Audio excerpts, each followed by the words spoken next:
Guys, Boxing Gossip here on a Saturday evening. Very pleased today to be joined by my good friend Nathan. Nathan, how you doing?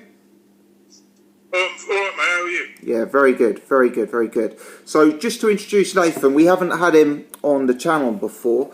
Nathan is a guy who's been helping me out a fair bit behind the scenes. He runs a number of Facebook boxing forums as well as a YouTube channel, which we'll come on to in a second. But Nathan's boxing forums online. He set up the Main Event Boxing Forum, and then when I started on Facebook, he set up a Boxing Gossip Forum for me on Facebook. And you guys will remember Dave Champion, who we had on the channel a week or so ago. He set up a forum for Dave as well, which is Dave Mrazek, Championship of the World. So first and foremost, I want to give a big shout out to Nathan for his continued help online, and he always shares my videos. More recently, Nathan set up his own YouTube channel, which is Main Event Boxing Talk. So do go and check that out to hear more from him. How are you finding it so far, Nathan? It's all right. Yeah, I'm enjoying it. I'm just getting the ropes and that, like learning it. I'm getting there with it. I mean, it's good. I enjoy it. Good stuff, mate. Good stuff. And it's a real busy time in boxing at present, which is it's good for people like us who love to talk boxing, I guess. And where are we? It's Saturday afternoon now at about 7 o'clock. Big fight tonight, obviously. I guess you could say probably the number one and number two in the 140-pound divisions. Terence Crawford versus Postol. So keen to hear your thoughts on that one, mate, and how you see that fight going, really. I think the fight will go to points, and I think Terence Crawford will outbox him with his slick boxing movements and his good combinations and his good power. I don't think he'll knock Postol out, because Postol's a big, like welterweight, isn't he? He's more like a light middleweight or welterweight. So he's big, he's 5'11", you know, got a massive reach advantage over Crawford, but I just think Crawford's too quick, got too much skill, and, you know, I think he'll just overwhelm him with his skill set. Yeah. Do you know what? That's my basic viewpoint as well. You know, I look at Crawford and I see him as a world-class operator in terms of his skill set. And, you know, Postol is a very good fighter, don't get me wrong. But, you know, I'm just not sure if he's got the same upside and same skills as Crawford.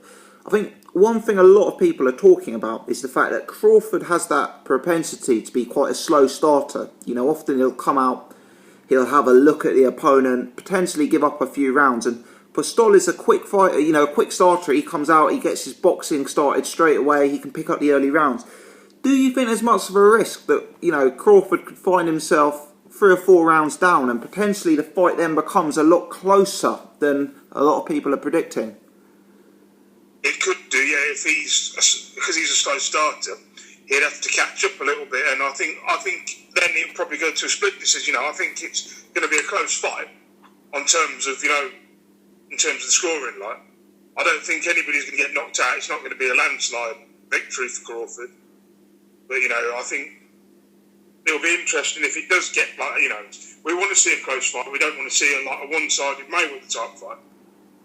Yeah, that's right. You know, and I think it's certainly the biggest fight of both of their careers. It's certainly the best opponent that either guy has fought. You know, Crawford's fought some good names, but he probably hasn't fought a name as strong as Lucas Matisse, who Viktor Postol knocked out. So I guess it's a step-up fight for both guys, and these are exactly the kind of fights that we enjoy watching. You know, this fight, one thing that was a surprise to me, obviously for us in the UK, it's on Box Nation. This fight in America is on pay-per-view, and I believe it is $70, which, what's that? That's about 50 quid, you know, to order it over there. It's expensive, yeah. Crazy, isn't it? I mean, obviously we don't have that worry, but let's say we were sitting in America, Nathan. Would you put your hand in your pocket for a fight like this? I would not for this one, no. Why is that then? Is it just the lack of star power, or, you know, what's your view on that? I think because it's too much money for the product. It's like, you look at the PBC, they put all the decent fights on free, you know. It's like, when you look at that, you know, I would probably illegally download it or something, you know, and watch it on YouTube afterwards. But I wouldn't pay for that fight, you know. Because, I mean, they're both good fighters. Obviously, this is Postol's first pay-per-view fight, isn't it? You know, he's new to the pay-per-view scene, so... Absolutely, yeah. Is it? It might be Crawford's as well, I think, is it? Or has he fought on it before? Yeah, it's Crawford's debut on pay-per-view. It's Crawford's debut, yeah. And Postol. But Postol, to the general public in America, he's not that well known, is he? Postol, you know, I mean, he's not... I mean, I didn't know who he was before he fought Crawford, did you? I mean, I was aware of his name, but I didn't really watch him. Yeah, I mean, I've seen a few of his fights. I saw the Matisse fight and the... you know, he fought, was it Hank Lundy a few years ago. I'd seen a little bit of him, but I think the problem with Postol is he doesn't have a casual fan style. You know, he's very technical, boxing, hardcore style.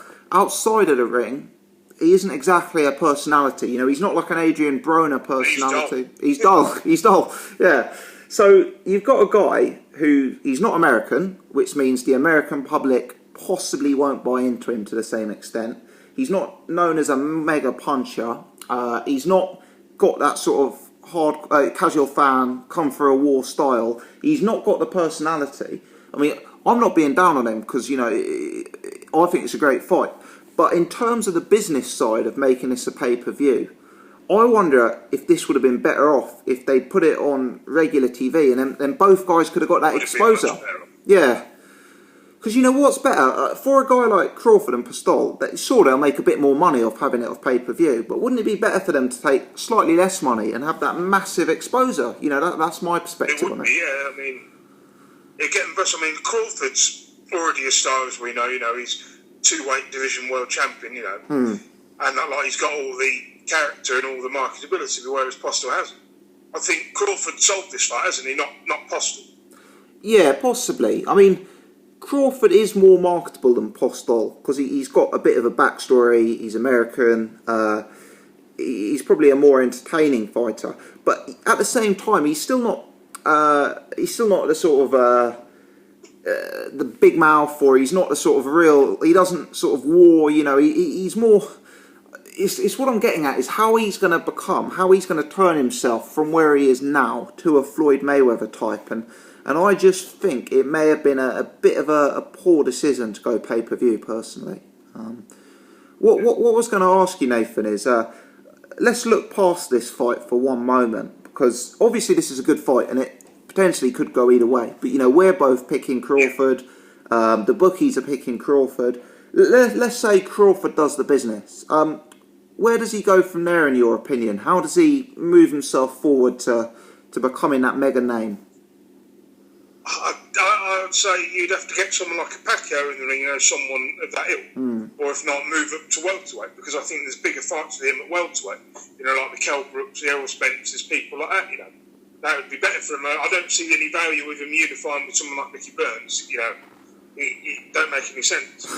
Yeah, we're not queuing up for that Ricky Burns rematch after last time, are we? No. Do you know what I mean? That was something else. Yeah, because I mean, it's hard to, if you look at that 140-pound division, like Provodnikov looks like he's on the slide. Matisse obviously lost to Postol. I mean, do we want to see him in with a John Molina Jr.? Probably not. Do we want to see him in with a, you know, it's maybe Adrian Broner, actually. Potentially Adrian Broner is a more market. Yeah, it would sell, wouldn't it? I don't think... Do you know what? Broner's actually undefeated at less than... you know, he's never lost at light welterweight or below, but I don't think Broner would have much to bother Terence Crawford with. He wouldn't be. He's not big enough. And plus, because he jumped from lightweight to... Not lightweight. He jumped from lightweight to welterweight, didn't he? So, yeah. You know, he skipped the light welterweight division, you know. And I thought when he's fighting big guys, he doesn't look right. You know, he started as a super featherweight, didn't he? And then went up to featherweight, you know. Absolutely, yeah. He's just not got the strength. You know, you look at guys like Porter and Maidana, and they were able to manhandle him. And do you know what? Crawford's a very big guy.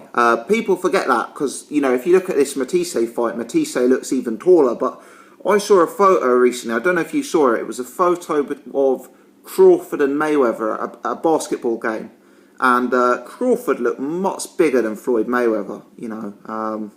So maybe his future will be at 147. I think, like you mentioned, perhaps. Or even like middleweight. I mean, look at the people that are going up. You know, just look at Cal Brook. Like, you know, It's going mad at present, isn't it? On that front, you know. I don't know what to make of that. I was shocked when I thought, what are you doing? You know, but I wish him all the best. You know, Absolutely. but it's a risky move, isn't it? You know. Yeah, this is it. It's a risky move, but if it pays off, it's got to go down as an all-time British boxing performance, I guess, hasn't it? It will be the equivalent of Randolph Turpin beating Sugar Ray Robbins. That sort of in the 40s. It will be that big. that sort of level. That sort of equivalent, yeah. Absolutely.